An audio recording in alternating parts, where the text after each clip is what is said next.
जनक की जान खतरे में अनिरुद्ध का फूट पड़ा प्यार पराशर लेकर आया अनिरुद्ध के सामने बड़ा सच्ची। हाँ दोस्तों, सीरियल जनक की कहानी इस समय बेहद इमोशनल मोड पर पहुंच चुकी है। आने वाले एपिसोड में दर्शकों को एक ऐसा क्षण देखने को मिलेगा जहां भावनाएं अपनी चरम सीमा पर होंगी, दिल टूटेंगे और एक अधूरी मोहब्बत एक बार फिर सांस लेने की कोशिश करेगी। कहानी की शुरुआत होती है एक चौंकाने वाली खबर से। अनिरुद्ध को जब यह पता चलता है कि जनक की जान खतरे में है और उसे जहर दे दिया गया है तो उसकी दुनिया एक पल में हिल जाती है। वह एक पल भी देर नहीं करता, सारे काम छोड़कर दौड़ते हुए सीधे अस्पताल की ओर निकल पड़ता है। उसके चेहरे पर चिंता साफ दिखाई देती है। जनक को खोने का डर उसके सीने में गूंजता है। अस्पताल पहुंचते ही उसकी मुलाकात पराशर से होती है। पराशर को देखते ही अनिरुद्ध का गुस्सा 7वें आसमान पर पहुंच जाता है। वह उस पर बरस पड़ता है। तुम उसके साथ थे, उसकी देखभाल तुम्हारी जिम्मेदारी थी। कैसे किसी ने उसे जहर दे दिया और तुम्हें कुछ पता तक नहीं चला। अनिरुद्ध के तेवर, उसकी बेचैनी और गुस्से से पराशर समझ जाता है कि अनिरुद्ध आज भी जनक से बेहद प्यार करता है, शायद उतना ही जितना पहले करता था या उससे भी ज्यादा। यही वह क्षण होता है जब पराशर के मन में चल रही लड़ाई अब एक फैसला ले लेती है। वह महसूस करता है कि अब अनिरुद्ध से कुछ भी छुपाना गलत होगा। जन्नत की हालत बेहद नाजुक है और कोई नहीं जानता कि वह कितनी देर और लड़ेगी। शायद यह उनके जीवन का आखिरी मोड़ भी हो सकता है। भारी मन और कांपते होठों के साथ पराशर सच को सामने लाने का निर्णय करता है।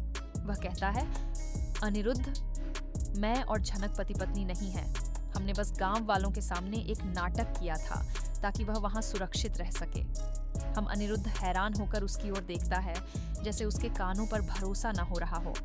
पराशर, यह बच्चा सिर्फ और सिर्फ तुम्हारा है। ये सुनते ही अनिरुद्ध के पैरों तले जमीन खिसक जाती है। वह स्तब्ध रह जाता है। उसकी आंखें नम हो जाती हैं और होंठ कांपने लगते हैं। उसे याद आने लगते हैं वह कड़वे शब्द जो उसने जनक को गुस्से में कहे थे, वह शक, वह दूरियां और वह पल जब उसने बिना सच्चाई जाने ही उसे अकेला छोड़ दिया था। आज जब सच उसके सामने है, उसे खुद से घिन आने लगती है। वह खुद को कोसने लगता है। वह फर्श पर बैठ जाता है, सिर पकड़े हुए। मैंने उस पर शक किया। जनक, मेरी जनक, मैं कैसे इतना अंधा हो गया। उसकी आंखों से आंसुओं की धारा रुकने का नाम नहीं लेती। पर आशर उसके कंधे पर हाथ रखता है और एक ही बात कहता है, अभी भी वक्त है। उसने तुम्हें कभी नहीं छोड़ा।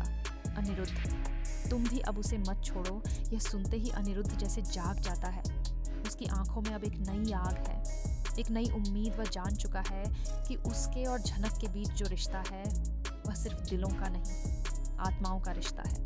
अब उसकी जिंदगी का एक ही मकसद है, किसी भी हाल में जनक को बचाना, उसे अपनी जिंदगी में वापस लाना और उस बच्चे को अपना नाम देना जो उसके प्यार की निशानी है। अनिरुद्ध जनक के आईसीयू के बाहर खड़ा होता है। कांच के उस पार उसे बेहोश देखता है। जनक के चेहरे पर सफेदी है, सांसें मशीन से जुड़ी हैं और धड़कनें धीमी हैं। वह अपने हाथ जोड़ता है, भगवान से नहीं, जनक से, जनक प्लीज वापस आ जाओ, मुझे माफ कर दो। मुझे तुम्हारी जरूरत है, हमारे बच्चे को तुम्हारी जरूरत है। मैं तुम्हें फिर से सब कुछ देना चाहता हूँ, तुम्हारा सम्मान, तुम्हारा घर और मेरा नाम। जनक के बगल में बैठ जाता है। उसका हाथ थामकर उसके आंसू उसकी हथेली पर गिरते हैं। जैसे कोई उम्मीदों का स्पर्श। पूरे अस्पताल में एक अजीब सी खामोशी है, जैसे सब कुछ थम गया हो। अब दर्शकों के सामने कई बड़े सवाल खड़े हो चुके हैं। क्या जग को होश आएगा? क्या अनिरुद्ध समय पर जनक की जान बचा पाएगा? क्या उनका अधूरा प्यार अब मुकम्मल हो पाएगा? क्या उस बच्चे को कभी अपने माता पिता का साथ मिलेगा? इस कहानी में अब सिर्फ इमोशंस नहीं है, इसमें आत्मग्लानि, पश्चाताप, सच्चाई और एक नई शुरुआत की कोशिश है।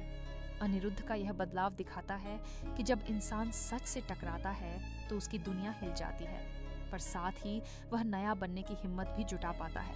जन्नत की जान बचाना अब सिर्फ डॉक्टरों का काम नहीं, अनिरुद्ध की मोहब्बत की परीक्षा है।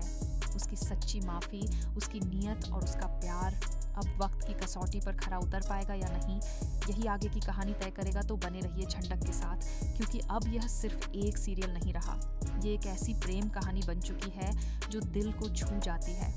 एक ऐसा सफ़र जो विश्वासघात से शुरू हुआ था, अब माफ़ी और मोक्ष की ओर बढ़ रहा है। अनिरुद्ध और जनक की यह प्रेम गाथा क्या फिर से एक नई सुबह दिख पाएगी? जानने के लिए देखते रहिए हर पल इमोशन से भरी यह कहानी। आगे की अपडेट के लिए हमारे साथ जुड़े रह। वीडियो अच्छा लगे तो इसे लाइक करें और हमारे चैनल को सब्सक्राइब करना ना भूलें। धन्यवाद।